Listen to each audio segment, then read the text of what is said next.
Today on the Blockchain Report, Bitcoin's sitting right around 102K, and it might be because the US government is so broke it's grounding planes, cutting their air traffic by 10% because apparently Congress can't afford pilots or paychecks.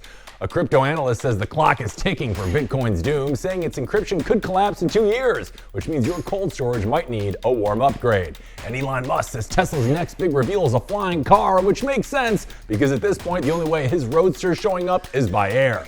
All that and more on today's show. Let's go.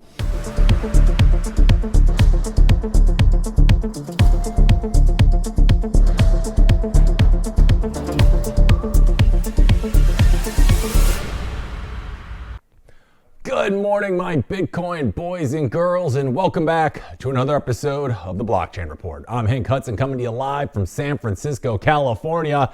It is Thursday, that day of the week you realize you've survived most of the week, but hey, your portfolio, well, still emotionally unavailable. Now, before we cannonball into today's pool of market panic, quantum doomsday clocks, and billionaires promising flying cars, let's do the thing and make sure to hit that subscribe button, and don't forget to follow RoxomTV, the Blockchain Report, and me at Hank at RoxomTV, wherever you choose to do your online scrolling. All right, so before we unpack today's headlines, let's take a look at this morning's market rundown and see how Bitcoin is faring today. Let's go.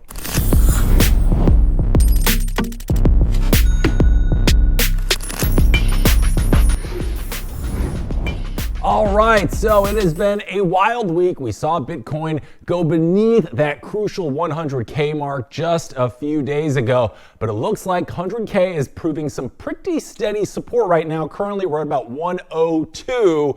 But remember, only three and a half weeks ago, we were at 124, so it doesn't take a lot of time for things to change quite dramatically. But with that 20% pullback, we are technically in a bull market right now, but nothing to fear. Q4 is still very much here, and I expect some more upside toward the end of the year. Now, let's take a look at today's Bitcoin Alpha, where we separate the signal from the noise and see if this recent dip is just doom or a diet. All right, let's take a look here at the charts. Now, remind you, this is not financial advice. This is just my personal view of the market, all right? So Bitcoin currently is sitting around that 102K level, 102,000. We'll put that here as a nice little reminder, okay? There we go.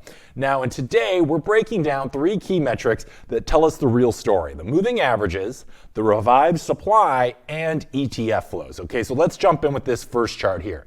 This chart is the Bitcoin's magic lines chart, okay? This one looks like the world's most confusing plate of spaghetti, but it's actually Bitcoin's key moving averages, okay? So we have the 128-day moving average, the 200-day, and the 365-day. You can see the 128 is blue, 200 red, and then orange is our 365-day DMA, all right? So right now what we're looking at here is I want to look at this circle here that's labeled A. That's the 200-week moving average. Basically, Bitcoins, you can't panic, but you can panic, but not below this line, all right? So every time price touches this orange line right here, historically, it's been a major long-term buy zone, okay? So if you look over here to where we are in spot B, all right, that's where we are right now. Bitcoin's price just kissed that same orange 200-week average again around the 102K level, right after breaking below the 128 and the 200-day moving averages that we saw right over here, okay? Those are your short and midterm momentum guides. This means we're in a real test zone right now. If Bitcoin holds this level and bounces, the bulls will say it is the perfect reset before the next leg up that we could see happening right there, okay? But if it falls, we could see another trip below six figures down this way, testing that psychological support line of about 100K, which is right around here, that everybody is just watching like an absolute hawk. So right now, we're really keeping an eye on this 100K level. You can see right across the board, that is our key battleground currently. And as long as Bitcoin stays above that orange line, the long-term structure remains bullish, all right? Now let's move to chart number 2 here. Okay, let me just delete these lines. Great. So this next chart is our revived supply by year in Bitcoin. Okay, so this one's kind of fun. And it's also slightly terrifying if you are a long-term holder, like a lot of us out there.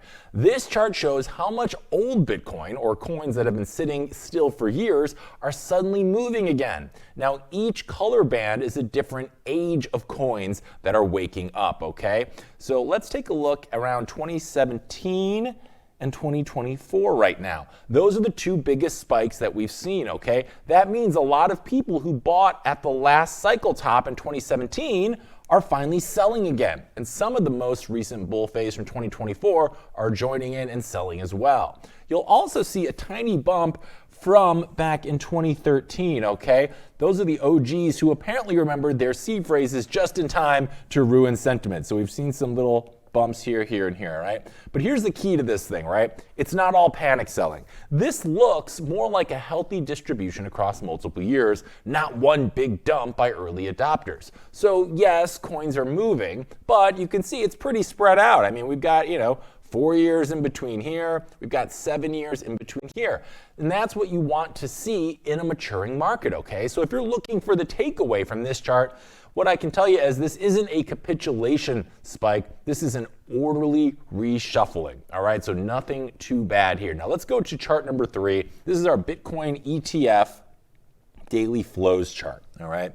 This one explains a lot of the recent red candles we've been seeing.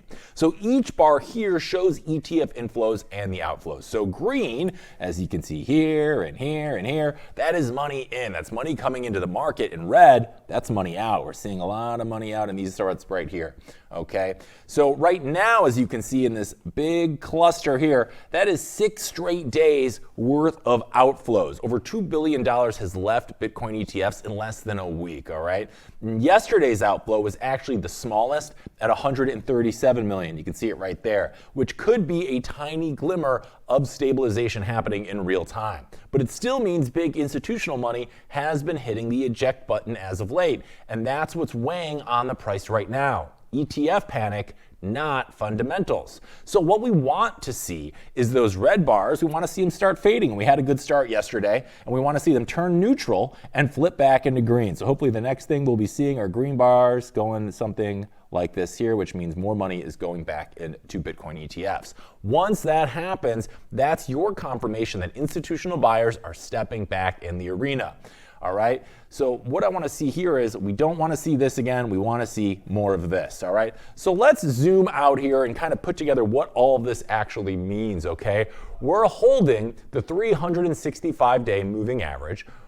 We've got, let me make sure I clear this thing here. There we go. Oh boy. Okay.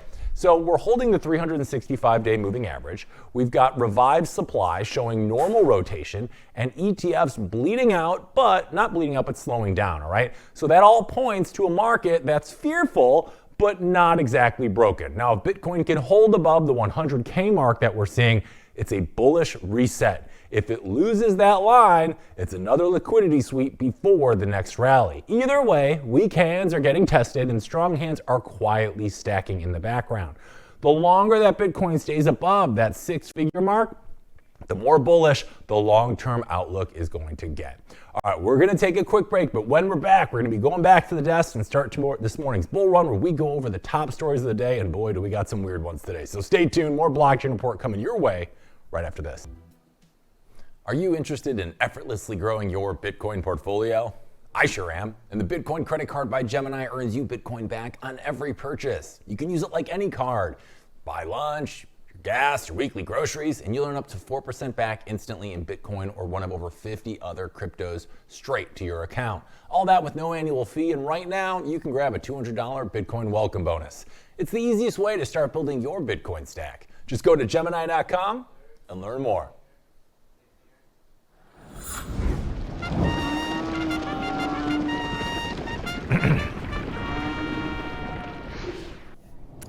All right, welcome back. It's time for this morning's bull run where we recap the top stories of the day so that you don't have to. Let's do it.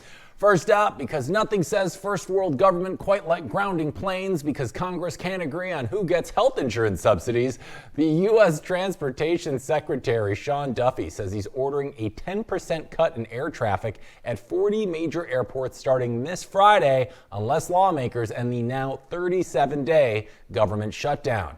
That's right, that would be 13,000 air traffic controllers and 50,000 TSA officers are working currently without pay, and the only thing taking off right now is public frustration. You see, the move is meant to relieve pressure on the exhausted controllers, but the FAA warned that the more restrictions could follow if things don't end up improving. Airlines are calling this a disaster. United and American Airlines are both down around 1% in after-hours trading because nothing boosts investor confidence quite like mass chaos being on the table.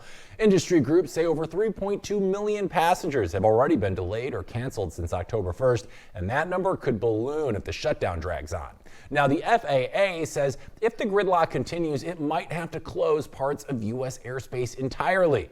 Republicans and Democrats remain deadlocked, with each side refusing to blink over a funding bill. And until they do, your Thanksgiving travel plans are about to be as stable as an FTX balance sheet. Gah, I gotta travel for Thanksgiving. Yikes. Next up, Typhoon Kalamagi tore through the Philippines this week, leaving devastation in its wake and reminding everyone that sometimes nature doesn't care about your recovery plan. At least 114 people are confirmed dead. That's more than 100 are still missing, and nearly 2 million were affected as floodwaters swallowed whole towns. President Ferdinand Marcos Jr. declared a state of emergency, giving the government power to release funds, stabilize food prices, and try to stop hoarders from turning disaster relief into a side hustle. 6 Air Force personnel also died when a rescue helicopter crashed while delivering aid, a heartbreaking reminder that even the helpers are at risk when disaster strikes. And while the cleanup begins, forecasters say another potential super typhoon is already forming in the Pacific, because apparently the Philippines can't even catch its breath between catastrophes. Local officials say years of illegal quarrying and shodding flood control projects made everything even worse, which feels less like bad luck and more like the bill coming due. Now, the typhoon is currently moving towards Vietnam, where it's expected to hit with heavy rain and the kind of flooding that makes you wonder if Noah had the right idea. Now, for millions across the region, it's another chapter in a heartbreaking but familiar story, where courage, community, and cleanup have become a way of life. And Mexico's President Claudia Sheinbaum had a day that would make anyone wish they had a presidential guard. During a public event in Mexico City, a drunk man pushed through the crowd and groped her on camera, instantly proving why tequila and democracy don't mix. The man was arrested later that night and is now in custody. Sheinbaum called it an assault on all women and pressed charges, saying no man has the right to violate that space. She's right, but the bigger issue is how a random guy managed to walk up to the head of state like it was a meet and greet at Coachella. Experts say it's partly because Sheinbaum disbanded the presidential guard to stay close to the people, which sounds noble until one of those people tries to cop a feel. Her team insists she'll keep mingling with citizens, proving she's tougher than 99% of world leaders who panic when someone sneezes near them. The incidents reignited debates over harassment and safety for women in public life, with 70% of Mexican women saying they've faced some sort of violence. It's also a reminder that misogyny doesn't care if you're a CEO, a waitress, or apparently the president of Mexico. Sheinbaum's now pushing for stronger anti-harassment laws nationwide, because if the commander-in-chief isn't safe in public, no one is. Or as she might put it, respect isn't optional, it's the law. And Galaxy Digital has officially trimmed its 2025 Bitcoin price target from 185K down to 120, and apparently optimism wasn't the only thing they sold this week. The investment company says the downgrade comes from what they call dampened volatility, or in other words, fewer fireworks and more spreadsheets. According to Galaxy's head of research, Alex Thorne, Bitcoin has entered its maturity era where institutional absorption, passive ETF flows, and lower volatility now dominate. So basically, Bitcoin's all grown up, and apparently that means fewer moon missions and more 401k energy. Thorne points to whales dumping over 400,000 BTC onto the market in October, plus investor rotations into other shiny distractions like gold, AI, and stablecoins as key reasons for the slowdown. But he claims that if Bitcoin can hold the 100K line, the 3-year bull market structure remains structurally intact, even if gains come at a slower pace. So while Galaxy is lowering expectations, even their reduced target still leaves Bitcoin comfortably north of 6 figures. Not too bad for an investment that mainstream finance has declared dead 473 different times. And NVIDIA CEO Jensen Huang says China is going to win the AI race. Ugh. In an interview with the Financial Times, Huang said that China is nanoseconds behind America in AI development, meaning the U.S. lead could vanish faster than your GPU pre-order when scalpers find out. He called it vital that America win by racing ahead and winning developers worldwide.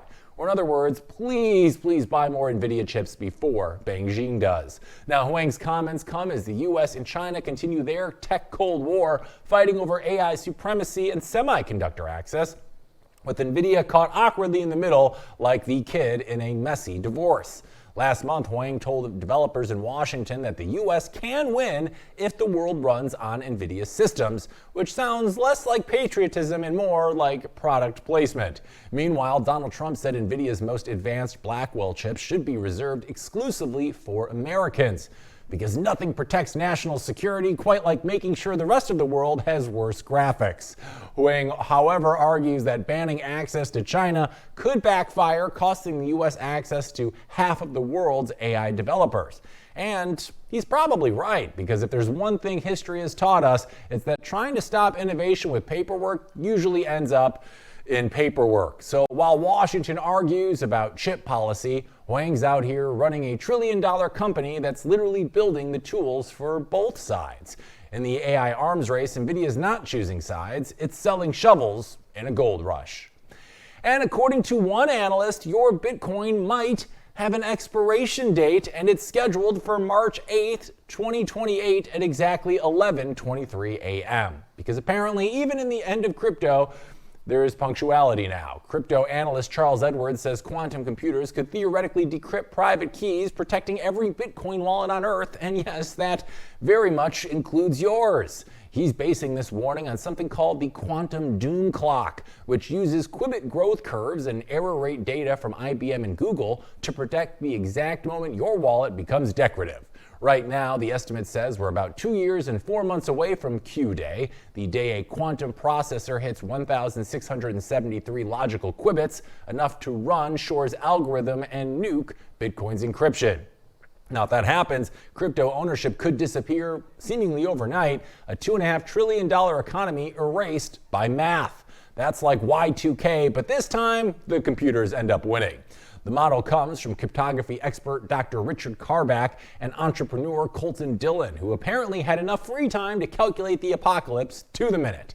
They assume quantum progress keeps growing exponentially, which, knowing big tech, might actually happen faster if there's a good PR opportunity. Still, not everyone's panicking. Developers have years to migrate Bitcoin and other blockchains to quantum-safe algorithms, assuming they can agree on anything faster than a Taproot upgrade. So yeah, in theory, quantum computers could one day break Bitcoin's encryption, but if you think that's scary, wait until the IRS learns how to use ChatGPT properly. Am I right? We going to break, guys? We're taking a quick break, but when we're back, we got more of today's top news, and in just a bit, we're going to be joined by Joe Nakamoto, the newest host on Roxom TV, so you're going to want to hear what he has to say. All that and more when we return after this. Others, Bubble Boy. I'm a bit changed, but sounds familiar, right? Let me tell you a hard truth. The S&P isn't rising. The dollar's falling. That's the trick. Monopoly money. It's ice melting by the second. Your savings, your salary, your time. Worth less every second. Everyone's using the wrong measuring stick. Switch the denominator. Price the S&P into Bitcoin. Hard, fixed, unprintable. Suddenly your unstoppable index, it's collapsing. And while you cling to dollars, well, Wall Street already switched. Before, you needed 2 brokers. Still getting my ninja bonus though, right? Plenty of spreadsheets, And my quant! I hate this part. I was right, and I'll be right again. If I were you, I'd thank me. You know my name's Dave, right?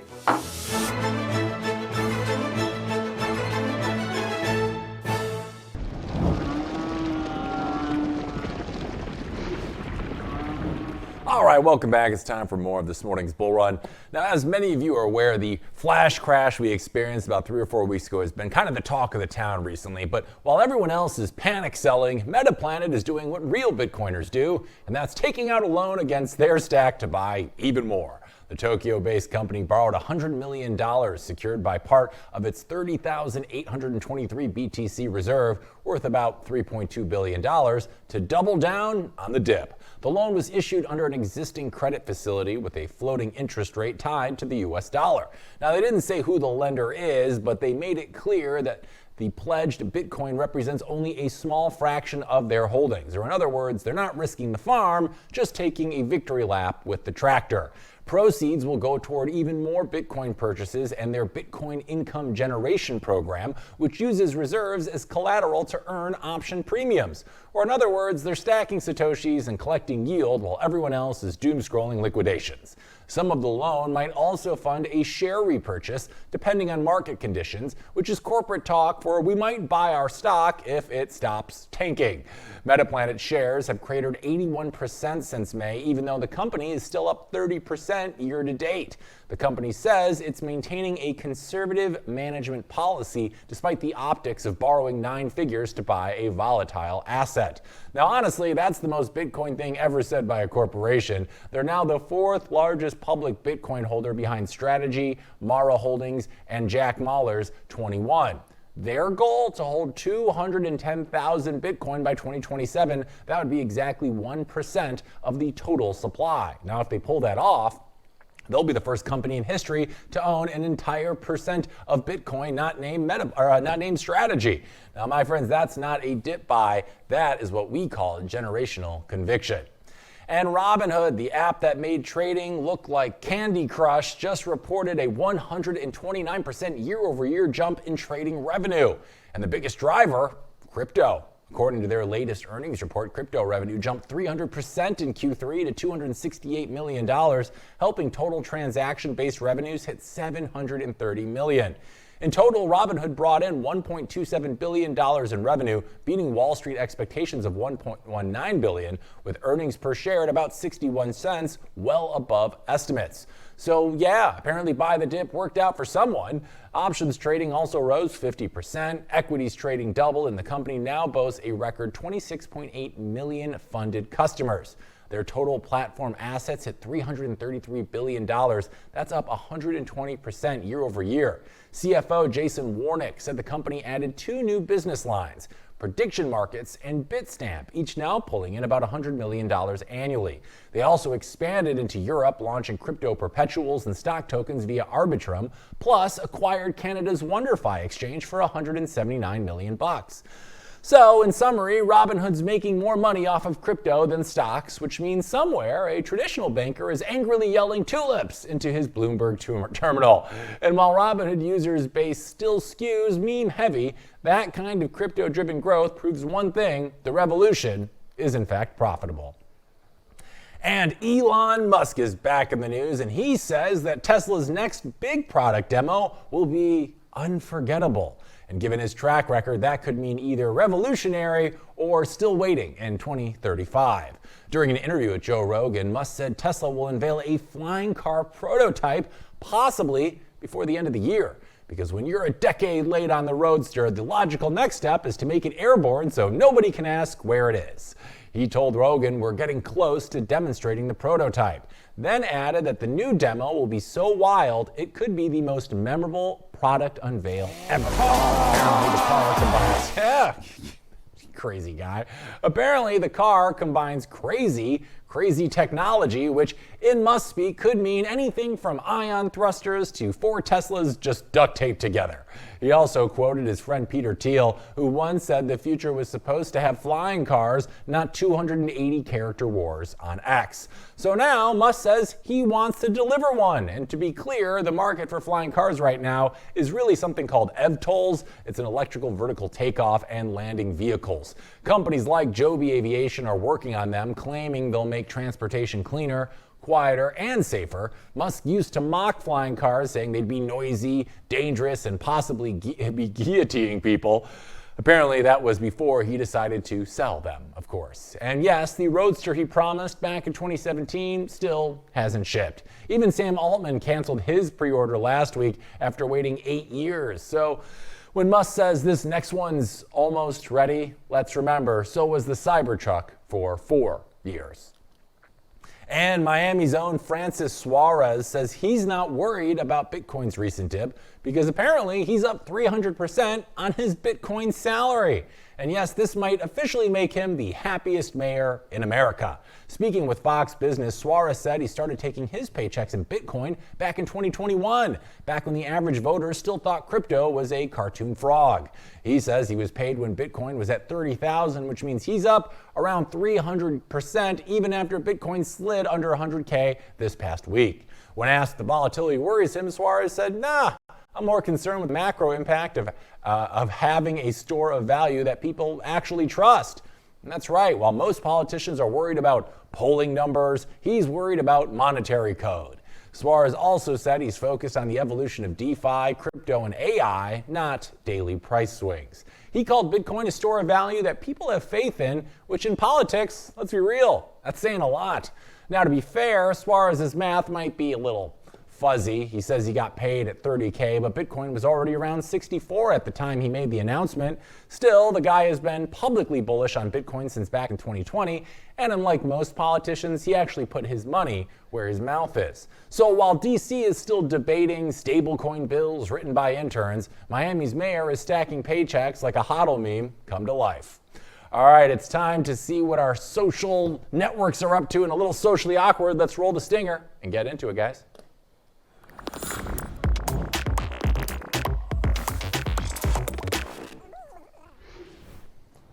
All right, it's time for a little socially awkward, so let's see what's going on in that world, because it looks like Facebook dating has quietly turned into a major hit for Meta, amassing over 21 million daily users, outpacing Hinge's 15 million and surprising just about everyone who thought Facebook was past its prime.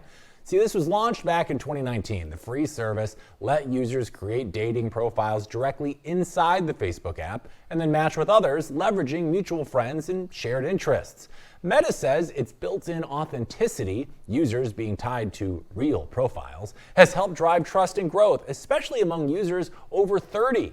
Still, Facebook reports that younger users are joining fast, with nearly 2 million in their 20s in the US and hundreds of thousands of new signups every month.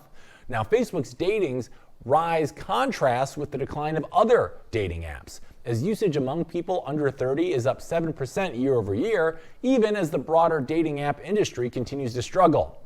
Meta attributes its success to accessibility.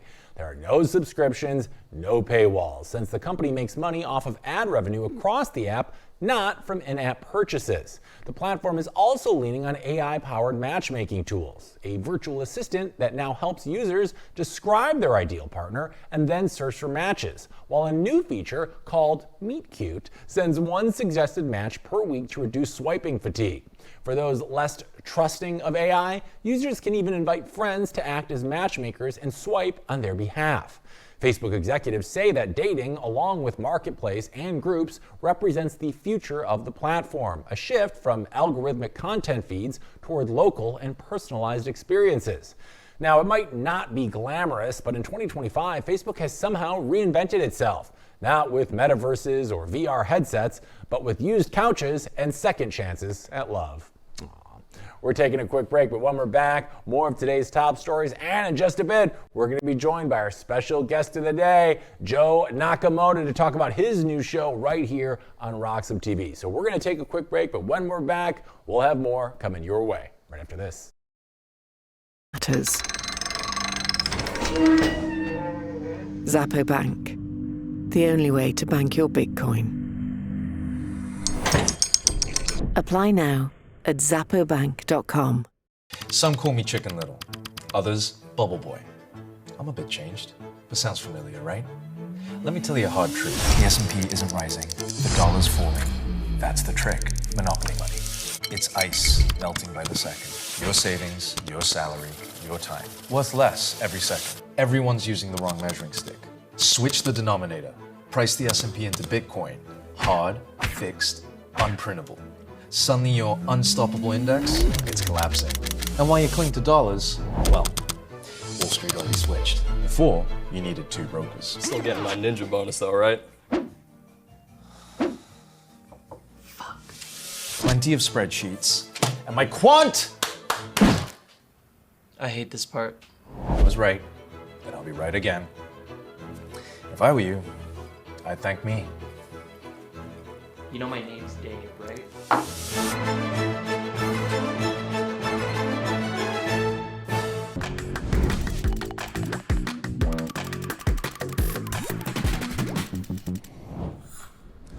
All right, welcome back to the Blockchain Report. Now we are going into today's deep dive, and joining us today is one of Bitcoin's most entertaining storytellers. This is a guy who can explain self-custody, lightning payments, and macro chaos, and make you laugh while he's doing it. From the streets of El Salvador to the beaches of Madeira, he's shown the human side of Bitcoin, one story, one person, and one orange pill at a time. So with that being said, let's give a big Blockchain Report welcome to the Bitcoin specialist, filmmaker, and the newest host here at RoxomTV, Joe Nakamoto, everybody. Joe! So great to have you on the show. Me and the audience here are very excited. How are you this morning? Thanks for joining us. Thanks, man. I need to soundbite that intro and make sure it's played at my eulogy or any time that, I go missing or something, because that was incredible. I've never had quite the introduction, so thank you very much. I hope I live up to that expectation, that platform you've built for me there. But yeah, I'm doing well. I'm in Lisbon, my home. We were just talking off air about how it's a little bit like San Francisco, and perhaps a tiny bit more affordable. No shade at all. San Francisco, I also love that city. But yeah, I'm happy to be here. How are you today? How is it going in San Francisco? It's not as good as it's going in Lisbon. I've had the opportunity to go there. It's San Francisco, but it's sunny all the time. It's like a third of the price, and it's way more beautiful and ornate. I like SF. Yeah. But Same I bridge, love though. Lisbon, so I'm a little jealous. It is, Yeah, same bridge. Was it though, April yeah. 21st? Is that what it's called? 25th, yeah. 25th, yeah. When I was there, I droned that, and you guys have the Christ the Redeemer copy as well, which was like really bizarre seeing those things right next to each other. Oh, yeah. Wow. Yeah, well remembered. So I'm actually on that side of the river where the Christ the Redeemer is, and I've still never been up there. It's a bit of a tourist trap, but yeah, it sort of has its sort of arms spread out looking over Lisbon like it's looking after it, but I find it a bit spooky personally. Anyway, that has nothing to do with Bitcoin or your blockchain report, so sorry if I'm losing viewers already. Okay. I'm ready to talk about whatever you want to talk about. No, we're here to talk about everything, and we're excited to have you here, Joe, because I kind of want to get into a little bit of your introduction into the space a little bit, because you've been traveling the world telling Bitcoin stories since like 2019. So my question is when did the whole Bitcoin thing click for you? What was that process like? Was there like a certain orange pill moment that you can recall? Like, what was that journey like for you? Thanks, Mike. Interesting. I technically was writing and making content about Bitcoin in 2019. However, I first wrote about Bitcoin on the other side of the fence when working for Bloomberg Professional Services. And there I wrote some sort of FUD-like articles about Bitcoin and basically said that it was not useless, but I didn't understand it, and I was following the remit that my editors at the time made for me, and I was writing about remittances into the Ivory Coast where I was based at the time, and basically I said that Bitcoin is slow and expensive and doesn't really work. So that was actually the first time I properly wrote about Bitcoin. And like most people, you write it off, you don't understand it, and it takes a few more touch points before you get to that point of, oh, this is a lot bigger than we think. And maybe it's one of those defining inventions for the next century, the next millennia, who knows. But yeah, so to answer your question, in terms of touch points, I guess I met a surfer randomly from Canada who had a really, really expensive board, a really nice wetsuit, and a really expensive car. And I met him in 2018. I was like, dude, you're like 22. How can you afford this stuff? And he was like, oh, it's Bitcoin, bro. You got to get on the train. And I was like, right, okay. That's, you meet, like, you always meet a couple of these sort of Bitcoin bros, right? But then when living in the Ivory Coast, when doing this report, my driver at the time was receiving money from his son who lived in Paris. His son had moved there like a few years before, and he was using Bitcoin to send money overseas. And I was like, oh, that's not right, because in my view, in my book, it's a scam and it doesn't work and it's useless, blah, blah, blah. So seeing that touch point and realizing, oh God, it's actually helping people in a place which is, pretty underserved by typical financial services. The Ivory Coast has Western Union, and that's kind of it if you want to send money overseas. And Western Union is very predatory and charges anything from 6 to 15% to make a transaction across borders, and it could literally be the neighboring country. So it's kind of wild how poorly served that part of the world is for remittances. But yeah, so those were the two touch points. And then I swear I had a third. Oh, the third was like my first ever interaction with Bitcoin, which was when I was like 18. And it was with my best mate at the time. And we were buying interesting substances. Let's just put it that way. So I had a lot of touch points along the way. And then eventually by early 2019, I remember I was trading Bitcoin like an idiot. And I lost what I thought was quite a bit of money at the time. So it was like 0.7 Bitcoin, which now is obviously 70K. At the time, it was like, must have been about $2,000. And I remember thinking, oh my God, what an idiot. I need to take this thing more seriously. And that's when I properly started reading about it, researching it, and investigating it. So that was early 2019 where let's say, the orange pill finally went down. But yeah, it took a lot of time. Interesting. So you had to kind of lose it to really like go down the rabbit hole to figure out what it is, because your story otherwise is not that much different than most people we talk to. They kind of write it off at first, and then things happen in their life. They have those additional touch points of their own. They meet the 22-year-old kid with the Mercedes and the nice surfboard, and they're like, okay, this is something that requires a little more due diligence on my end. So yeah, it's definitely a story similarly that I've heard before. And then you picked up a camera and you started talking to strangers about Bitcoin. At any point, did you have any idea that this would ultimately become part of your career path? Like, what was that journey like? No, in a word.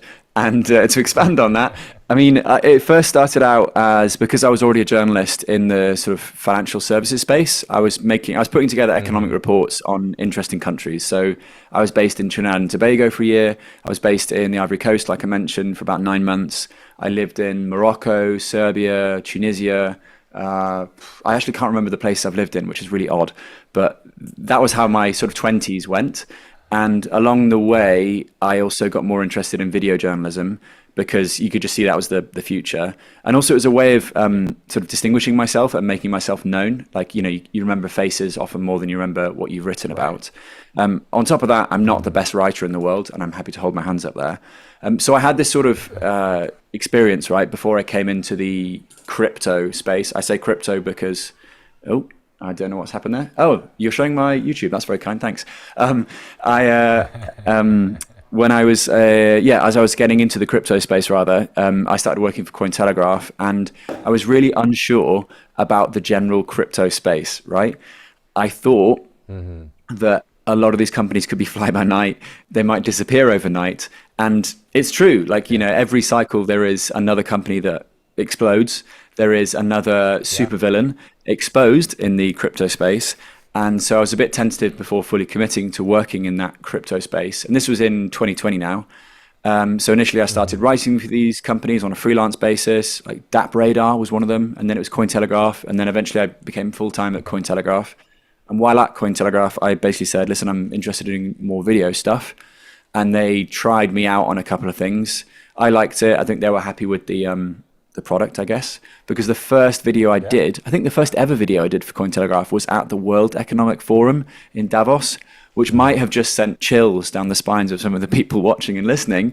But I was there as a Bitcoin reporter to comment on why Bitcoin and crypto was, for want of a better word, invading the World Economic Forum. Because at the time there were loads and loads of sort of blockchain companies, Web3, DeFi, all that sort of nonsense was in Davos next to the likes of Christine Lagarde and what's the biggest evil supervillain of them all. What's his name? Carl. Is it Carl? I can't remember the head of the former head of the World Economic Forum. What's his name? He looks like an evil James Bond villain. His name will come back. Find out who that is, guys. Yeah, we need to find out who he is. And yeah, while I was there, I the first thing we did was Vox Pops, so street interviews with people walking past. And I didn't know this at the time, but I accidentally asked a question to the CEO of Palantir, which was random, and that was spotted in the comments section afterwards. But also people like Nas Daily, who you might be familiar with. He does quite viral shorts and reels. He appeared on camera. He appeared literally saying, I lost so much money on Bitcoin, because it was 2 months, I think, after FTX crashed. And from then, I just took the camera and ran with it wherever I could. And then it took me another 2 or 3 years before I went independent. And that's when I started my YouTube channel and decided, okay, how can I tell interesting Bitcoin stories, interesting Bitcoin in the real world stories with my voice, with my own sort of editorial, flair. Sounds a bit wanky, but there you go. How can I bring Bitcoin to life in a way that communicates with people outside of code and Bitcoin books and, tweets, which is, how most people seem to get orange pilled nowadays. And so, that's led me to where I am now, which is also hosting Roxom, which is fun. And I started doing that a couple of weeks ago, and that's been, the start of October actually. And that's been going really well too. So just doing what I can to support Bitcoin around the world, I guess.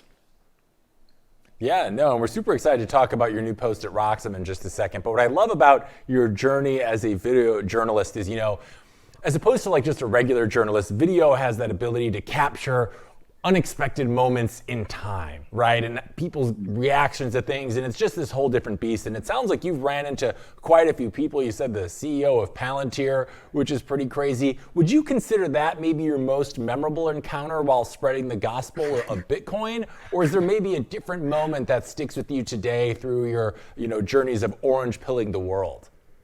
Oh, great question. So that can't be my most memorable moment, because at the time I didn't even realize it. It was in the comment section afterwards that I realized. And that's like why your question of, are there some notable moments in time that have sort of been crystallized by being on camera? I think just capturing the moment of, like, my most recent video was a compilation of me trying to give out Bitcoin to people over the past 5 years. And it's from anywhere from like Switzerland to East Africa to California to Peru, like almost all 4 corners of the world, and trying to engage people about Bitcoin, trying to get their opinion on Bitcoin, and realizing that, wait, no one even knows what Bitcoin is. Like, so when I bring up the word Bitcoin with a lot of people, they're like, I can't pronounce that. I don't know what that thing is. Like, how do you spell it? A lot of people will say Bitcoin, which is kind of classic. And that's not just in Brazil, because in Brazil, Bitcoin is literally Bitcoin because the way they pronounce the T. But this was in like St. Lucia. In Cuba, like a couple of guys were like, Bizcoin? Couldn't pronounce it. And even in places like Bedford, which for the UK, and for those unfamiliar, like Bedford is probably one of the most concentrated areas of Bitcoin activity in the UK, because there's a Bitcoin-backed football team. There's a very popular British Bitcoin podcaster, Peter McCormack, who you might have heard of. And there are like more and more people moving there, because Bitcoiners like to be around Bitcoiners and like to be around people that have sort of challenged the regular way of living and believe in this, decentralized, immutable technology. And even there, where you have this Bitcoin football team that has like the Winklevoss backing it, and it's got Bitcoin on the shirt, and it's like got the skull and crossbones, and it's just very Bitcoiny, right? And then you've got a couple of Bitcoin friendly shops there where you can spend Bitcoin. It's made the local press, it's made national news, it's been on the BBC, and yet even there, people were like looking at me totally gormless, being like, "What is Bitcoin?" Like, I've never heard of that before in my life. And to us in this space, like, you're probably familiar with this as well, Hank, right? That you have a show called The Blockchain Report. Like, your everyday is talking about world news and, how Bitcoin and crypto and whatever sort of overlaps. And yet when we step outside of this bubble, we realize that so few people genuinely understand what Bitcoin is, and fewer still, like, properly grasp it and have self-custody of it and are treating it properly. But the vast majority, like 99% of the population, don't understand Bitcoin, probably haven't said the word Bitcoin before in their daily lives, and couldn't tell you, you know how many Bitcoin there are as the total hard cap. So, but yeah, to answer your question, most memorable moment on camera. Oh man, that is tough. There's been some really weird ones. I mean, getting into the Guardian newspaper, which is quite a left-wing newspaper in the UK. I got some funny headlines about how Craig Wright is a fraud, which I think we can all say now legally because the case was closed. He was the guy that claimed to be Satoshi Nakamoto for a period. That was quite a fun moment. I think I need some more time to think about this because there's been a lot of like really weird ones. Yeah. Thanks, mate. Appreciate it. I really like the Bitcoin anecdote too, because I've been calling altcoins Bitcoins forever, and I'm surprised. Oh, really? Maybe it already is. Is there a Pump.Fun Bitcoin? Because there needs to be, and I'm not really all about Pump.Fun, but I almost feel obliged to create one because Bitcoin is kind of a great name. And then you mentioned you went independent, and I want to kind of. Yeah, look, there's Riz Body liked it. So I want you. You mentioned you went independent, and you got your YouTube channel, and you have Nakamoto Media. And what I want to talk about is like your YouTube channel. I took a look, has such a unique and tone to it. So if you were describing that to someone who's never seen your channel before, like what would you tell them they could find on your channel? Is it all Bitcoin with kind of tell us about it. What's your tone? What are you aiming for people that are going to your channel? What can they expect? I would say, and thank you for letting me sort of promote my channel, by the way. That's very kind. I would say it's, thanks. I would say sort of Bitcoin adventure stories, Bitcoin in the real world.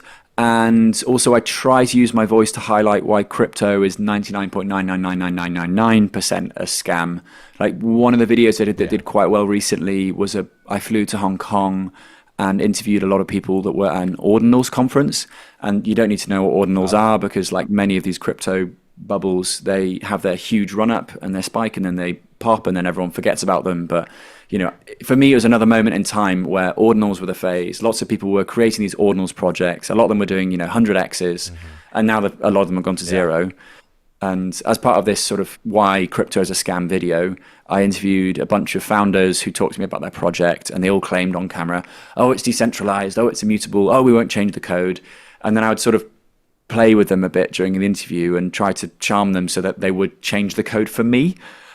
For example, one guy was like, oh, we have 1 billion tokens. We're not changing it. It's fixed supply. And I was like, yeah, but come on, man. Like you could maybe pump it a little bit, like, bit of insider deal here. And, maybe you could change the code. He's like, well, maybe we would change the code. And I was just trying to use this to highlight that all this blah, blah, like hot air that crypto projects put out, it's all just marketing spiel. It's all fly-by-night companies that, are just looking to make a bit of money for some VC somewhere, and they employ a lot of useful idiots and a lot of useful idiot PR companies and marketing companies to put that product out there so that retail will buy that token, pump it, and some of those VCs, some of those insiders will make a lot of money, but most of the time, more than 95% of the time, retail is left holding the bag. And it's a story as old as the crypto space itself, but that video I did just to show why I'm Bitcoin only, because I used to be really into crypto stuff. I used to genuinely think that Web3 and blockchain was going to change the world. I did LinkedIn courses about blockchain that are still on my LinkedIn. I shit you not, it's so embarrassing. But I genuinely thought that logistics and supply chains and everything was going to go on a blockchain before you realize that we don't really need to decentralize a lot of these things. Like no one cares that farmers in the Amazon are not putting it on a blockchain. And this was one of the projects that I covered as part of the course as your dissertation at the end of the thing. And I still remember writing about it. And I was like, wait, there's no actual incentive for the farmer to put good data on the blockchain, which is then supposedly going to be immutable. So if a farmer, say, plants the wrong seed, marks it in a spot, and is like, oh, I'm tired, it's been a long day, whatever, I'm just going to put it as C1 as opposed to where it actually was, which is C3. And then that goes to the, logistics company, which then goes to the supermarket. They've got bad data all the way down. And so there's no one to check in that position there. This is just one of many foibles I have with blockchain tech. But basically, the only really, really worthwhile use case for blockchain is money. And then the only really good money that's come out of blockchain is Bitcoin. And yet here we are, 17 years after Bitcoin's inception, and people are still trying to put stuff on the blockchain, still trying to convince retail that it needs to go on a blockchain. And you still have like massive financial conferences with huge sponsors, huge backing, which are still talking actively and advocating for this crap, like redundant technology, which, I mean, to be frank, like, has there been a genuine serious use case for blockchain other than Bitcoin? Well, scamming, you could say. I guess you could say scamming. So yeah, blockchain is great for scamming. There you go. We found our use case. But that's kind of where I'm at in 2025, and I've gone all the way around. And you find that a lot of people that are in the crypto space, either they make a lot of money and they exit, they make a lot of money, they get super jaded, and they hang on there because they're just like sort of thinking I can make more money, and they're sort of the most toxic and sadly most unfulfilled with their lives. Or you get a lot of people that make some money and then go into the Bitcoin space and have this sort of weird orange pilling, almost like life turnaround moment. Yeah. And then you see them having sort of positive ripple effects on the rest of their relationships and their life and their health and all that sort of thing. And I would definitely be in the latter camp. But I didn't make a lot of money in crypto, unfortunately. Maybe one day I will. No, I'm kidding. I'm definitely not doing that anymore. I'm definitely Bitcoin only. Where are you on this journey, Hank? Where are you personally? I'm keen to understand where you are. Oh, I mean, I got into Bitcoin back in 2016 as the number go up. My friend was like, I just bought 25 of these things for like, I think he bought when they were like $400. And then all of a sudden it was in the thousands. And I was like, I got to get into this. So I looked into mining. I did the whole buy an ASIC miner from China and ran that for a little while. The problem was I was running it in a place maybe I shouldn't have been.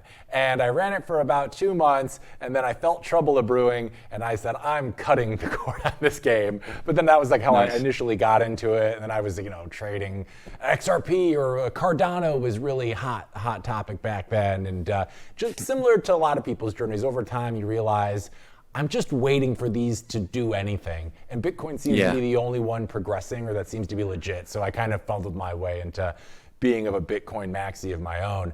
And I gotta say, I was really excited to have you on the show today because you mentioned, there's so much lip service in this industry, promises that are never fulfilled, information that isn't quite accurate. And you've gotten to travel the world and talk to people about Bitcoin in completely different ecosystems. Like what Bitcoin means to us in the United States, totally different to what it means to people in Argentina because they actually use it to solve a problem. So my question is, like, through your travels, what's kind of the sentiment you're gauging for where Bitcoin is right now outside of the United States? Because like most of my sentiment is based on what I read in the news that I can't always control, or like I know is actually accurate, or just what's happening in America. So globally, like, how are you feeling Bitcoin is being perceived right now as we're in like year 17 of its existence? Yeah, it's fascinating, right? You can approach this from so many different angles. Like you mentioned the US one, which typically in the US, Bitcoin is this store of value, and it has cemented itself as a store of value, and it does have to some extent a mainstream appeal, despite the conversation we just had about no one knows what Bitcoin is, right? But like it has, I think, reached a critical point in the US, and I think next week is it on the 10th of November. Yeah, so in 4 days' time, I don't know if you know that Square has made it so that of their 4 million point of sale devices across the US, when's the 10th? Is that Monday? Monday, I think. Merchants can opt in to receiving Bitcoin if they so wish. So I think that could really drive the needle in the US from Bitcoin going as a store of value to maybe becoming a medium of exchange, and then like give it 15 years until we get to like until we get to the unit of account phase. But I think that's a really interesting touch point in the US. But if you look at the rest of the world, it really varies from region to region. For example, Southeast Asia, or more like China, Hong Kong rather, it's very trading based, and it's all about getting as much yen or as much dollars as possible. And so it's not even got to this store of value phase yet. It's got to this stage of like, it's useful for trading, which I don't even know what, sort of monetary theory you place on that, because it does feel like people are going into Bitcoin and out of Bitcoin really quickly because they want to still get more dollars, but they still see the use of Bitcoin as a tool, as a means to get there. Whereas if you look at places in Southern Africa, for example, there are lots of these things called Bitcoin circular economies. So places where the local currency is slowly being phased out by Bitcoin. Right. So you'll have like merchants accepting Bitcoin, you'll have people spending Bitcoin, you'll have it circulating, and there'll be sort of meetups, there'll be educational spaces where people will talk about Bitcoin. They're sort of activists for Bitcoin in these areas. And that's largely because governments have failed in these places, fiat currencies have failed, and people are looking for a way out. I mean, you mentioned Argentina as well, where there is high Bitcoin use. However, there's also really high, arguably higher, stablecoin use, right? And a lot, like it's very common to be paid in USDT on Tron or USDT on one of many other blockchains. So I think it really does depend on sort of first mover advantage and just how many Bitcoiners you have in a place. For example, if you look at the southern tip of Africa, there's like 4 circular economies that are exceptionally well embedded within the sort of financial landscape there. One's in Mossel Bay, it's called Bitcoin Akasi. One is like 2 hours east of that, and it's called Bitcoin Vitsand, but it's spelt like wit sand, is like the Afrikaans pronunciation. And there you have 2 guys who are like relatively OG in Bitcoin, who just wanted to do something big in their sort of local community. And after, 10 years of work, they now have more than 40 merchants in their surrounding area accepting Bitcoin, more than like 40 or 50 hardcore like laser ride Bitcoiner maxis, and more than like 200 Bitcoin-ish people that are like happy to spend Bitcoin to circulate it and realize that it's better to use Bitcoin than the South African rand. But I sometimes play devil's advocate here, and I wonder, what if you had a big Tether USDT or Tether penetration there prior to the Bitcoin thing? Maybe people would be circulating Tether instead, because ultimately a lot of people think that stable coins are stable. They're obviously not. Like, they are the same as the dollar. They are slowly inflating, and sometimes they're inflating a lot more than they're not. And it's, which I hate about the stablecoin thing, because it's such a misnomer, right? But it does make you wonder, like, oh, okay, like the awesome stories about Bitcoin in the world and the things that I try to cover. Like, I'm hoping to go to where am I hoping to go to? Bitcoin Victoria Falls, which is Africa's largest waterfall. There is a town just next to it where I can see on BTC Map, which is a place where you can scan Bitcoin merchants around the world. There's like 60 merchants in this tiny town called Livingston. And I was like, wow, what's going on there? Like, I need to go and check it out. I need to go work out what's happening there. So I'm now doing sort of preliminary research before going out there. But, this is happening all over the world, like right now. And a lot of it is because, there's just a couple of passionate Bitcoiners that have seen the effect of El Sonte in El Salvador, like one of the first ever Bitcoin circular economies. You'll probably know it as Bitcoin Beach rather than El Sonte, but that's the sort of the place it's held in. And people are using Bitcoin as money there because they don't really want to use the local money. Maybe it's because it has colonial ties, like in West Africa. Like, a lot of people in West Africa don't like the money they use because they see it as tied to like France.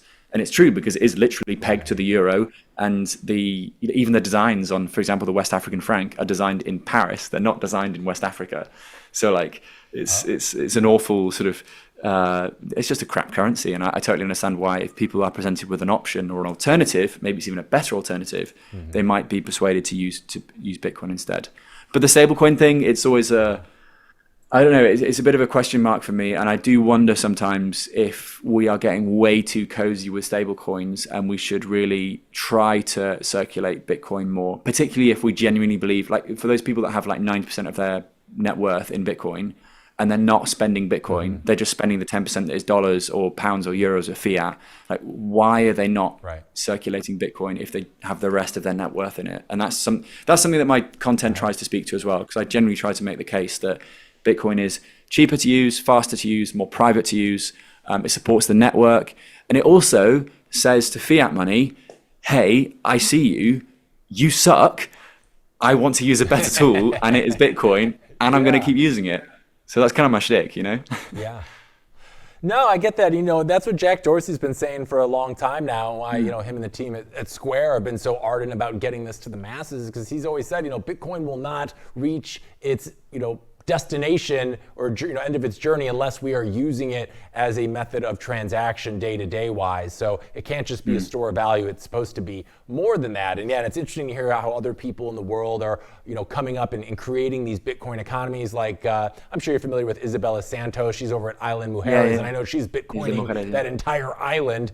So we're seeing those things pop up here and there. And I think a big part of it is For people like myself, for instance, I got into this space initially because number go up, like a lot of people do. But there's this whole other human side to it, right? And you do such a great job on your channel of capturing that. And that's another way to orange pill people, right? Telling real stories of real adoption with real people. So my question to you is like, was that always your approach going into this, to try to connect the dots more deeply for people rather than just typical price and coverage? Or was that something you kind of learned over time, that like, hey, these real stories actually push the needle a little more than just talking about price charts? Yeah, I mean, but also we're still in this for number go up, right? We are. I think every Bitcoiner is they're like, yeah, sure, freedom and decentralization and self custody, but also like, it's nice to feel wealthier, right? The fact that it's scarce is one of its sort of core tenets, and why it's such a seductive sort of proposition to anyone with a bit of money, right? You should definitely park some money in Bitcoin if you have a bit of wealth. It is the best wealth preservation tool. But yeah, so to your question. One, I'm not really qualified to talk about Bitcoin price analysis and technical discussions. I'm starting to do that more and more on Roxom, and it's actually something that I didn't think I would enjoy as much as I am, because I'm just curious generally, and I love learning, and I'm like, oh, okay, maybe there's more to this than just being tea leaves, which was my initial sort of summation of events up until then. But then the human side came because it's a part of journalism that I really like, and I find that it resonates with people. I think that it's more and more sort of popular. A lot of people are a bit snooty about citizen journalism and about human interest stories, but I do feel that they do just tend to resonate with a wider audience. For example, one story I told recently was a guy in the UK who sold his house, all his possessions, despite the fact that he has two kids who are like 11 and 14, two daughters. He's divorced, so he didn't have to deal with his wife, fortunately, because he probably would have said, what are you doing, Steve? Stop doing that. Yeah, you got some explaining to do. Exactly, right? And he moved into a sort of mobile home. I guess in the US, you'd call it like a trailer. It's kind of like what celebrities stay in when they're doing like film shoots.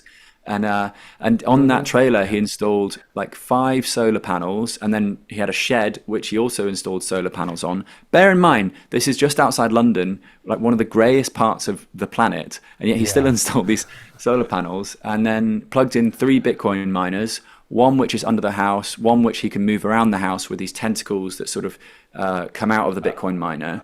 And the plan was to be completely off-grid. So make money through Bitcoin mining, heat his home through Bitcoin mining, and then also make sure that all his appliances run into, so like the solar panels charge batteries, or also just go straight into like the kettle, the TV, the computer, that kind of thing.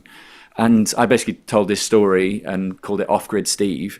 And it resonated with a lot of blokes, probably, well, blokes and families, but blokes mostly in their like 40s who were also a bit like, because his whole thing was, I used to be stuck in a fiat job, I used to be stuck in the grind, I used to do the rat race every day, and I was like just a bit depressed, and now I get to work on something that I'm really passionate about every day.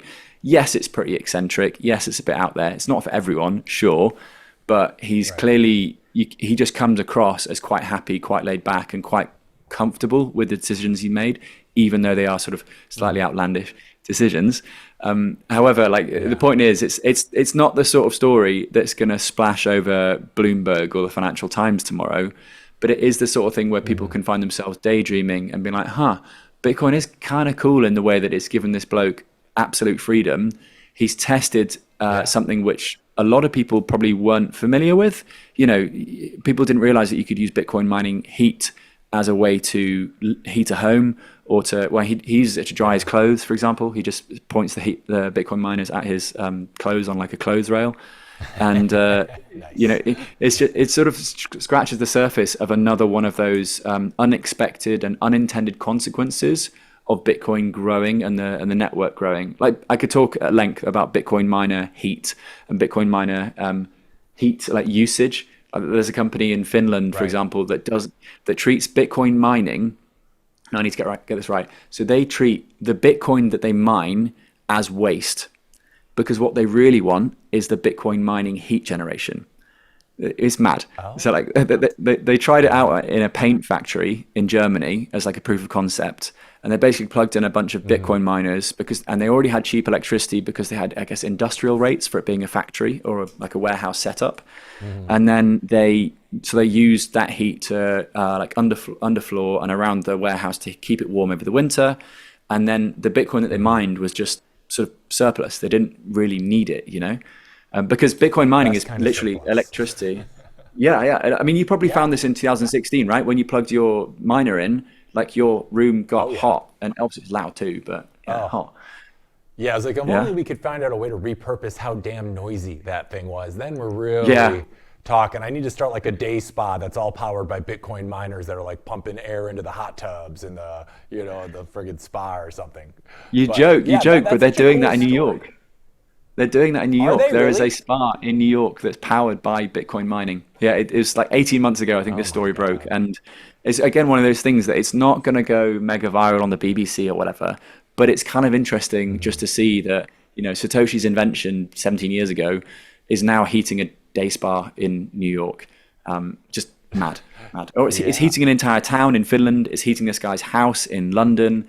It is drying out lumber in lumber mills in Norway. I know that because I covered that story while at Cointelegraph, and they used to call it the church. Like basically, like in Norway, they chop all the trees down in September, October, and then they put them in these huge lumber mills, and they have to dry them out. And 5-10 years ago, they were using these giant hair dryers, and now they're like, oh, we can just plug in Bitcoin miners and we mine Bitcoin and we dry out our timber, which is great news all around, right? And we're just scratching the surface. Like, can you imagine when this happens on an industrial sort of scale, like, and more, a lot of countries are pretty cold. You imagine if Russia starts doing this seriously and Canada takes it seriously, and it's just, game over fiat. We enter a Bitcoin world.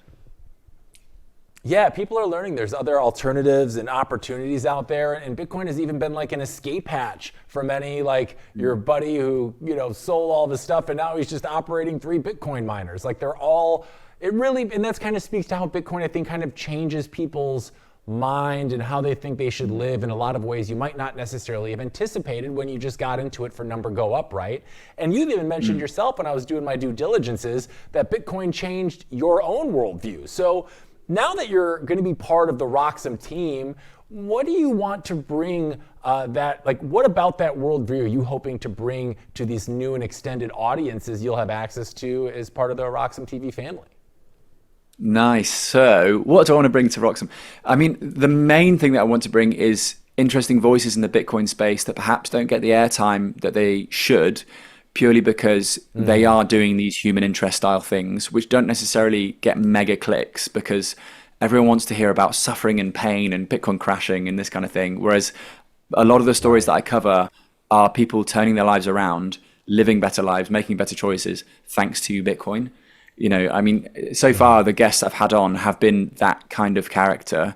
Whether it's, I had Jesse, a guy who lives in South Africa, who lives fully on a Bitcoin standard because he was debanked while living in South Africa, because he moved over there. He's German originally, and his wife is South African, and moved out there. And he was just completely shut off from the financial system because his visa stuff wouldn't get approved due to the South African just slow, bureaucratic, nightmare that is South Africa. I won't say any more, but basically he has to live on Bitcoin, and Bitcoin has been his life vest while he's been out there, and that is an unsung sort of story in the Bitcoin space. So I guess it's those kind of things that I want to bring to Roxom. And given that I'm on the what would you even call that? I guess just GMT plus 1 hours. So when the very early risers on the East Coast are waking up, I'd quite like to give them something to smile about as they start their day. I'd quite like to give them something to care about. And I'd quite like them to feel that, Bitcoin is pretty weird. It's pretty out there. And there is genuinely nothing like it. The world has never seen such a weird, miraculous sort of creation. And yet we're still working it out. A lot of people are still working it out. And, it sounds so cringy, but they're not alone in discovering this thing together.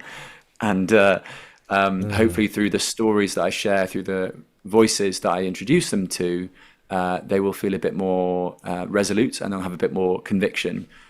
towards this sort of interesting tool, I guess. As for my own opinions, like my own voices, I'm still figuring the world out. You know, there are a lot of people. I'm now in my 30s, and there are a lot of people in their 30s who are like, yeah, that's it. I'm a diehard Republican. I know exactly what I want from life. Blah blah blah.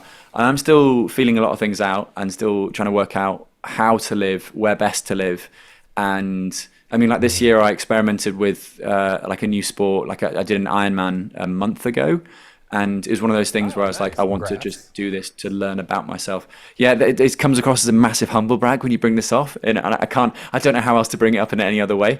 It's just one of those like silly things. You're like, yes, I did an extremely hard endurance event, but I did it because I wanted to understand what I'm capable of and what my limits are. Right. And the limits I thought I had imposed on myself are way lower than the real limits, which is actually a lot higher. And I think a lot of people have it in themselves, but don't necessarily realize that, because sadly, like a lot of millennials, we've grown up in this sort of atmosphere of not necessarily reaching our potential or not getting close to our potential, but just sort of accepting the status quo, falling in line, and doing the things which are expected of us, rather than questioning, hang on, what's this all about? What can I actually do here? What can I bring to the world? And maybe, you know, Bitcoin's the tool that can help me bring that stuff to the world. So yeah, I think that gives you a bit of a random woo-woo overview of what I wanted to bring to Roxom. Yeah, I'll leave it at that. I love that. No, that's all great. And, you know, those stories, and also congrats on the Ironman, better than you than me. I don't consider it a humble brag. I want no part of that, and my knees are like, they're hurting just hearing that you did that. But those stories that you bring to the audience are so important, right, in a different way, because it's like we can talk about number go up and this, that, and the other, but people need to hear these individual stories, because ultimately that, I think, is what makes Bitcoin more relatable to people on the day-to-day, when they actually hear these real tales of Joe from South Carolina who gave it all up to mine Bitcoin and his life is better now, right?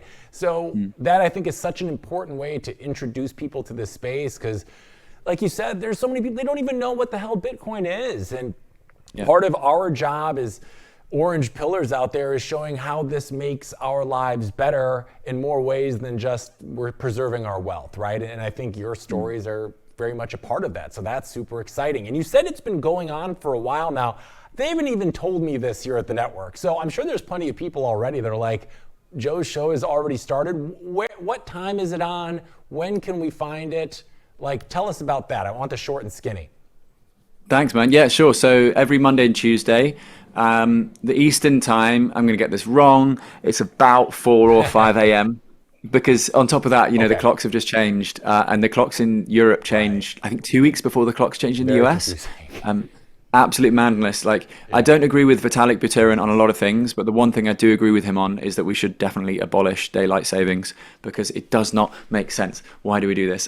But basically, I'm on 10 o'clock Monday, Tuesdays, probably, maybe, going to extend the show towards the rest of the week, but that is to be confirmed. And you also might see me broadcasting from the Roxom studio in London, because I do go to London, like family's there, and it's still a nice city, despite what you read on Twitter and watch on Twitter. So I do go to London quite regularly, and therefore I will take advantage of the beautiful looking Roxom studio. But I mean, I have to ask you, Hank, which one's better, your studio or the London studio? I mean, I haven't been to the London studio yet, but it looks great. But each studio kind of has its own vibe. You know, the London one's like a big LCD like board in the back that they do tool color things with. Ours was kind of a, you know, like a pre-built wall monitor thing. So it's just kind of what your flavor is, I guess. I'm very at home here. We've had this since January. So, you know, but and the Hong Kong one's cool too. I don't know if you've seen images. They have like, it's like a big cityscape in the back. Like, you know, each one has their own flavor. I haven't actually been, like I said, to London yet, but I'm very happy with the one we have here. We're very lucky to work out of this beautiful studio, and I'm sure the other ones all have their own charm as well. I just haven't been sent there yet, Roxom. Let's get on that. Yeah, exactly right. Super excited. So you should drop some more hints. Oh, do we have? Yeah, there's our studio. Send Hank to London, guys. Send Hank to London. Thank you. Hashtag send Hank to London. Let's get it going, guys. in due course. So, Joe, you're doing your show then sometimes out of the London office, sometimes wherever you're based at any point in the world, which it seems like most of the time is Lisbon, right? Yeah, Lisbon has slowly become my home. However, my calendar is pretty busy, and it's fair to say I take way too many planes. I'm often doing it. I'm never going to do it from like an airport lounge or whatever. Like, it's still a show. I have to get like a room and make sure I bring my camera and set it up properly. But for example, 2 weeks ago, I did it from Paris. 1 week ago, I did it from, oh, this is bad. I don't remember where I was. I was in Porto, so like Portugal's second city, and shows went really well. I mean, that is the nice thing about, doing this kind of thing in the modern era, is that you can typically find really good Wi-Fi and a business space to do it in. And if not, then I guess I've got to put my Starlink in my backpack and take that with me around the world. And I have had to do that before. It feels kind of badass though, like bringing your own Wi-Fi, and like, this is my studio can be anywhere because I've got my camera, I've got my laptop, got my Starlink. I could literally do this from the middle of the Andes. If it comes to it, I'll do it from there. Joe Nakamoto coming to you live from the Andes. Yeah, and based on what I'm hearing from everywhere you lived, you sound like a bird that probably shouldn't be caged anyways, and needs to be able to take off and fly and kind of do their thing wherever they are in the world, and I totally get that. So, as you've gotten underway with your Roxom show, I know you also work as an MC on some of the biggest conferences out there. Do you have anything going on as we enter the end of 2025 that's getting you particularly excited about right now? I know like the La Bitcoin conference is going on in Buenos Aires right now. Are there any big shows that you're going to be attending before the end of the year that you're really pumped about? Nice. Yeah, I mean, La Bitcoin is massive. I've been invited to that 3 times and I've still never made it. So I apologize about that. But it's kind of a long way to go for me. And on top of that, it clashed in previous years with an El Salvador conference. It was like 2 days later. But I have got 2 things happening in November. I'm moderating a few speeches at a conference called Bitcoin, A Competitive Advantage, which has a former prime minister speaking. So Liz Truss, she was our shortest serving prime minister ever, but she's still a former prime minister. So she's headlining it, as well as a lot of sort of business moguls and Bitcoin advocates in the UK. That's on Thursday, the 20th of November. And then the following day, I am emceeing and hosting a quiz, of all things, at a Bitcoin conference called Bitfest, which is in Manchester, which is the UK's 3rd city, I guess. And then I have a speaking gig in Mauritius in East Africa. I don't even know if it really is Africa. You're basically in the middle of the Indian Ocean, aren't you? It is technically Africa, I think, for the ABC, which is the Afro Bitcoin Conference, which is like a gigantic celebration of all the Bitcoin work in Africa. And I learned recently that one of the reasons why they're hosting it in Mauritius is because Mauritius is one of the easiest places for people living in Africa to get visas for. Which in previous editions, like I spoke at the Kenya conference last year, and I went to the one in South Africa, was it? Ghana? I can't remember. Ghana. It was Ghana the previous year. And there were lots of Africans that really wanted to get there but couldn't because the visa process was just so strenuous. It's not like, being in Europe. I mean, I say this as a Brit, and we had our Brexit and all that, but whatever. In Europe, it is pretty easy to get from country to country, right? Latin Americans, similar, but for Africans to travel around the nation of Africa or the continent of Africa is actually really, really hard. So this year it's going to be Mauritius. And then I think, and then that's kind of it for this year. And then in January, I'm hosting the Plan B El Salvador, it's called Plan B Forum. It's a big Bitcoin event in San Salvador. And I am hosting that for 2 days, and that is going to be a lot of fun. There will be all sorts of things like a drone show, probably some fireworks, some live music, and also like loads of Bitcoin stuff, naturally, because it's in El Salvador, which, depending on your point of view, is definitely still Bitcoin country. So I get about a little bit, but I'm also trying to keep it calm as we go into Christmas, because Christmas is always just mad, isn't it? So yeah. How about you? Are you traveling a bit, or have you recently? Have I been to Lugano recently? Yes, I went. You were there? How was that? That looked pretty slick. Yeah, it was great. Lugano is sort of Europe's unofficial Bitcoin city because there's like 300 merchants where you can spend Bitcoin, and there's a lot of Bitcoin activity. There's a new restaurant called Proof of Steak, which is a steak restaurant, of course. Yeah, it's good actually. And then there is the forum which takes place there. There is a business school it's a Bitcoin business school, so for like launchpad for Bitcoin businesses. There is a co-working space which is with Bitcoin and freedom tech in mind. And yeah, there's just a lot of Bitcoin activity in Lugano. It's becoming one of those hubs similar to Madeira and to Arnhem in the Netherlands, which is the oldest Bitcoin economy in the world. It's been going since 2014. And I'd say, where are the other Bitcoin hubs? I suppose like the Isle of Man is quite Bitcoin friendly, which is between Britain and Ireland. So it's like in the middle of the Irish Sea, and it's this tiny, I've got to get this right, it's a British Crown dependency, I think, which means it can write some of its own laws about certain things. And it's not technically the United Kingdom, but it is the British Isles. It's one of those things where you're like, I don't know how this makes sense, but it does. And there's also a lot of Bitcoin activity there. I think primarily because there's 0% capital gains. Yeah, exactly right. That's nice. So yeah, that's kind of me until the end of the year, doing a bit of hosting here and there, and also just working on a few videos which I'm really, really excited to bring to life, because hopefully they'll show to people that Bitcoin isn't just a speculative asset for the rich, but it's also pretty useful everyday money, as well as the best savings tool the world has ever seen.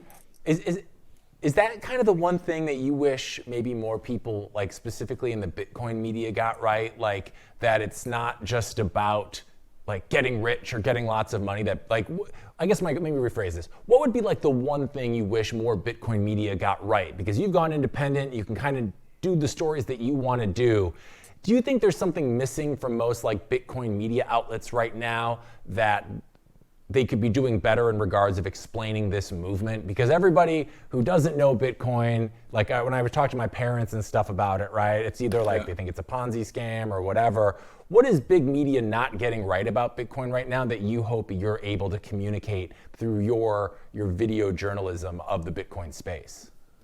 Yeah, I mean, I suppose I'm kind of in a fortunate position in that I am able to pursue stories that I care about. Whereas when I was in the journalism sort of machinery, I had to follow stories that the editor approved, or even in many cases the editor gave to me or to us. And I guess within that sort of, like the Bitcoin media landscape is very similar to like the mainstream media landscape. It's a question of sort of chasing clicks, chasing the current thing, and making sure you're getting a say on the current thing or the current person, the current topic, whatever it is. And so like those news cycles, like a lot of people are like, oh, it's a conspiracy. Everyone's talking about like this one thing today. And often it's just because like it's performed well on one site and, you know, they've been like, oh, well, sod it, we'll cover that too. Or, I mean, there are certain stories which are just so big that everyone has to cover it. For example, I don't know, like say there's a hack in Bitcoin, then yeah, every Bitcoin media should be covering it 100%. But a lot of the time, I wish that there was more independent reporting. I wish there was more resources allocated to doing genuine investigative research. But it's also not realistic, because doing that kind of thing is so expensive. It's really hard to get right, and it can blow up in your face because it's just such a long-term investment. Like, you know, how often do you genuinely read of deep undercover investigations that have gone on for say 6 months, a year, 5 years in the crypto space? Like, never. It's all like reactive, knee-jerk reporting. It's always just after the fact, and it's always trying to get a soundbite from someone or trying to get analysis from someone based off that news story of the day. And so, yeah, we really do lack good undercover sort of reporting, good investigative reporting. You know, some people, for example, like I mentioned FTX earlier, some people were sounding the alarm about FTX like 2 days before it collapsed, which is cool. Yeah, sure. But why were there not people realizing this 2 months or 6 months before? Because there definitely were. And why weren't they able to speak to journalists about it?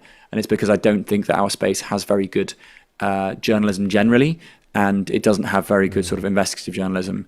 I mean, on top of that is the fact that a lot of sponsors are sponsoring some of these, you know, media companies.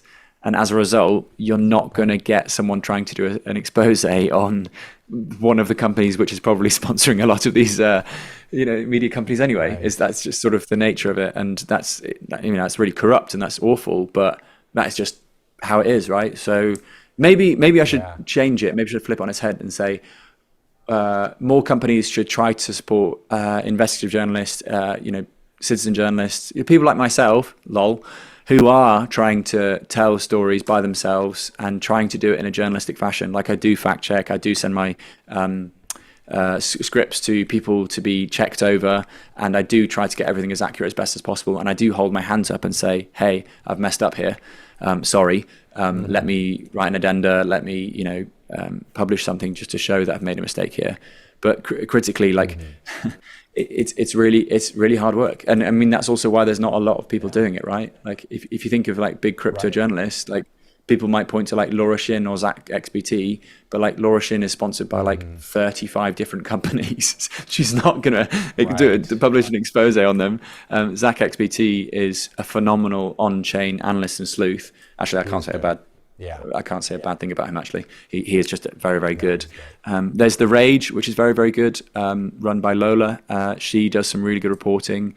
I think she, as with many journalists, struggles with funding. But yeah, to genuinely have good journalism in the Bitcoin space.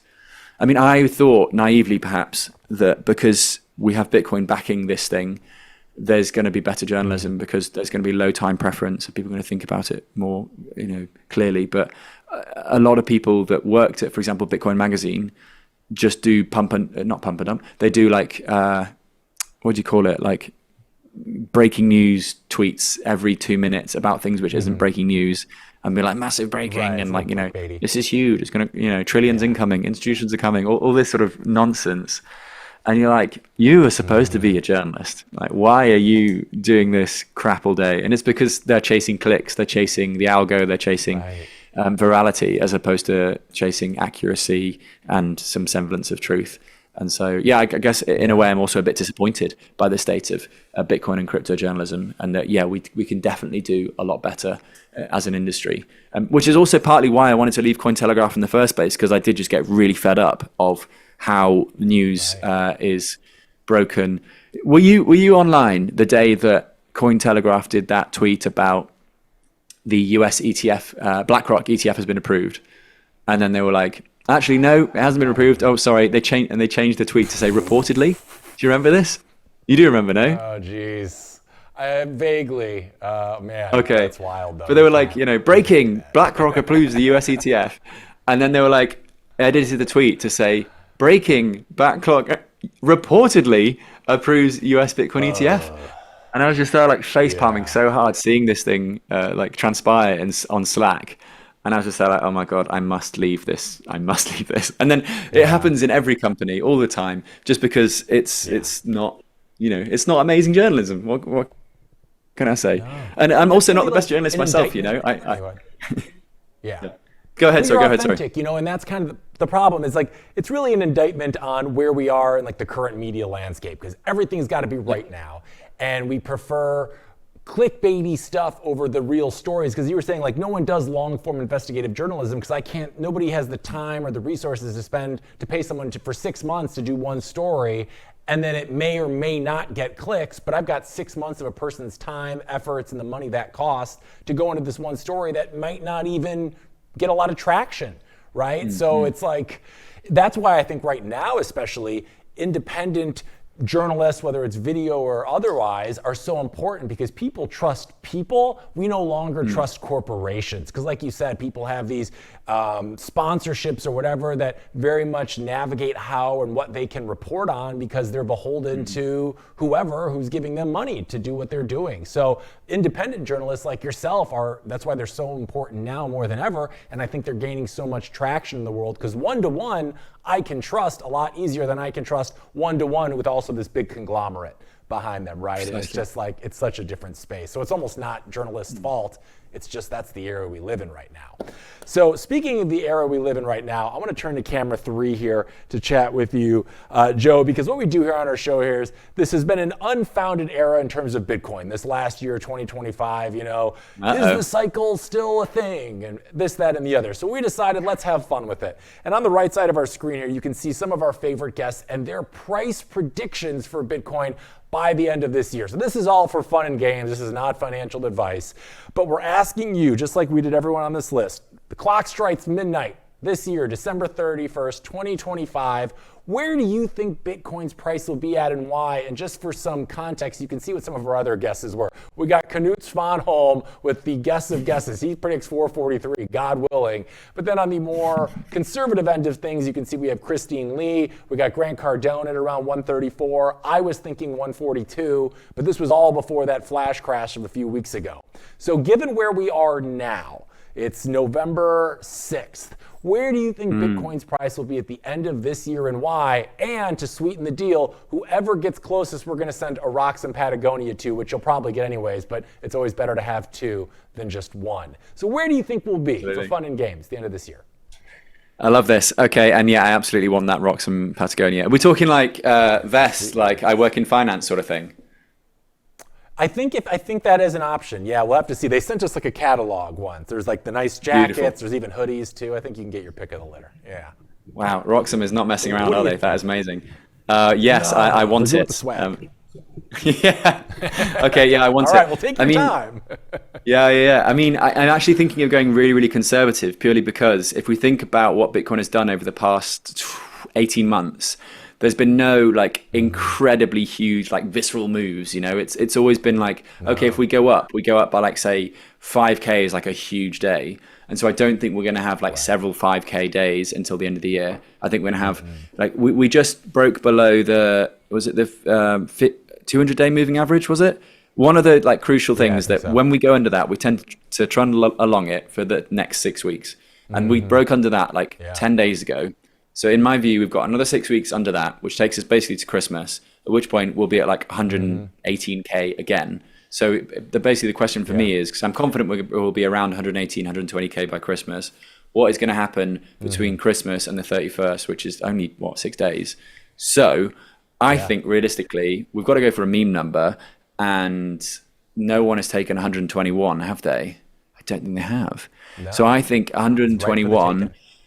Yeah, because that also means that of the closest out of Christine and Grant, because, you know, say someone goes 128 or whatever, they're competing more with Christine and Grant than I am, and no one has actually taken the low side of these. Just really? Okay, they're just the there are highlights. more. I don't think we've had 121 yet though. I think that's a new bid. Okay, I think I'm going to go for 121, and hopefully, because I mean, it's weird that no one has got conservative at all. That's interesting. Do you still hold by yours as 142 by the end of the year?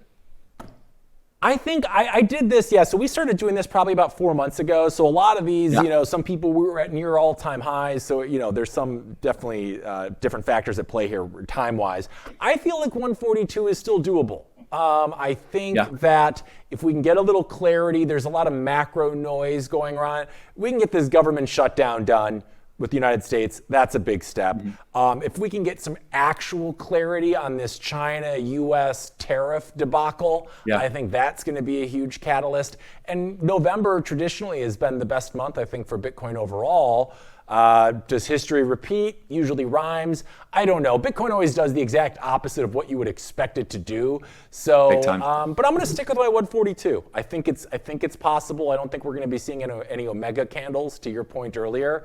But you know, we see a 5,000 day here. If we can get to 120 by the end of this month, 118ish, like you were saying, I think it's very doable. But who knows, right? It's long into it's up into the right forever. That's all I really care about. So. Yep, I think that's what most people care about too. And I noticed that so Arnab has got 120K. Damn it! So I'm actually, and Muzz is 125. Okay, so there were people going conservative. A couple of So, it's more like change though. We'll see. Yeah, we'll see. Don't those massive predictions. Do you want to change? No, I'm good. I'm good. I'm committed to it now. You're good. All right. Thank you. It is mad when you see those. It is mad when you see those huge predictions though, right? You're like, are you kidding me? Like 400K? Like, I know Knut is obviously just taking the mic, but it's right. Yeah. Like I told Knut, I'm like, if it's 443, I'll be picking you up in my new helicopter to celebrate, but I'm not anticipating that anytime soon. So. But exactly. Let's get to camera one, guys. Yeah, so we're running a little short on time here, Joe, but I'm sure you have gained a lot of fans who may not have heard of you already, or maybe they have, I don't know. Either way, your show is very exciting, these real human interest stories and how they pertain to Bitcoin. So really quick, tell us, our audience, when again they can find the show, and then where they can go to learn more about you, and especially your own YouTube channel that has so many great pieces available already to check out. Thank you so much. Yeah, thanks for having me on, mate. I really appreciate it. I hope the weather is sunny in San Francisco as well, and that everyone enjoyed watching this. I have been Joe Nakamoto. You can find me at Joe Nakamoto on all socials. So that's YouTube, TikTok, Twitter, Rumble, even Instagram. I'm even on Instagram, guys. We are going mainstream. And in terms of my show, it is on Mondays and Tuesdays at 10 a.m. GMT +1, which is basically the time in London and Lisbon, every Monday and Tuesday. So I'd love to see you there. If you are an early riser, then expect something that will put a smile on your face.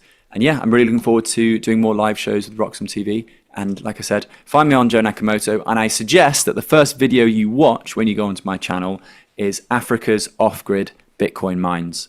Why? Because it'll blow your mind, as I don't think you would, even in your wildest dreams, I don't think you would have thought that Bitcoin is doing what it is doing in East Africa in this video. It's just absolute madness. So I hope you check it out. And yeah, thanks again for having me on, Hank. Thanks to the Blockchain Report as well. And it feels weird thanking Roxom when I also work for Roxom. But yeah, thanks, Roxom. Cheers. Yeah, and thanks, Roxom, for bringing you as part of the team. We're certainly excited to have you, and everybody go check out Joe's show to get some real life stories about how Bitcoin is changing people's lives. That's the place to go to do it. So, Joe, thank you so much for your time, your insight, and your expertise, and for joining us today. It's been an absolute pleasure, and I can't wait to check out more of your show, my man. Thanks again for joining us today. It was a blast. Thank you. Thank you. Take care. All the best. Yeah, enjoy your week, buddy. Cheers. All right, we're taking a quick break here at the Blockchain Report, but when we're back, we're going to wrap things up with a little bullish, bearish, or BS and see how things are trending for Bitcoin going forward. So stay tuned to Blockchain Report, coming right back after this. Others, Bubble Boy. I'm a bit changed, but sounds familiar, right? Let me tell you a hard truth. The S&P isn't rising. The dollar's falling. That's the trick. Monopoly money. It's ice melting by the second. Your savings, your salary, your time. Worth less every second. Everyone's using the wrong measuring stick. Switch the denominator. Price the S&P into Bitcoin. Hard, fixed, unprintable. Suddenly your unstoppable index, it's collapsing. And while you cling to dollars, well, Wall Street already switched. Before, you needed 2 brokers. Still getting my ninja bonus though, right? Plenty of spreadsheets. And my quant! I hate this part. I was right, and I'll be right again. If I were you, I'd thank me. You know my name's Dave, right?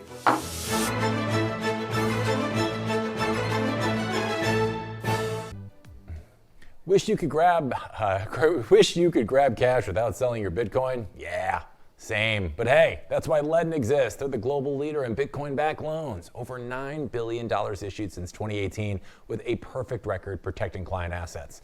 Now, what makes a Ledden loan different? Well, with custody loans, your collateral stays put. They don't go degen and lend it out for yield. There are no credit checks. It funds in under 6 hours. No monthly payments. You can repay anytime with 0 penalties. And for transparency that grown-ups actually want, proof of reserves reports every 6 months verified by a top accounting firm. The bottom line is Ledden lets Bitcoin holders unlock liquidity without selling. And you can check it out over at ledden.io/RoxomTV. That's LEDN.io/RoxomTV.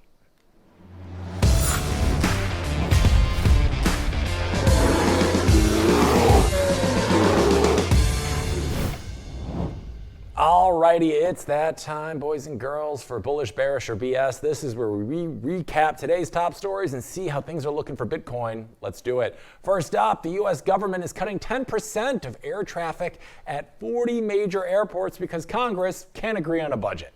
13,000 air traffic controllers and 50,000 TSA officers are working without pay, while millions of passengers are stuck in security lines that now double as therapy sessions.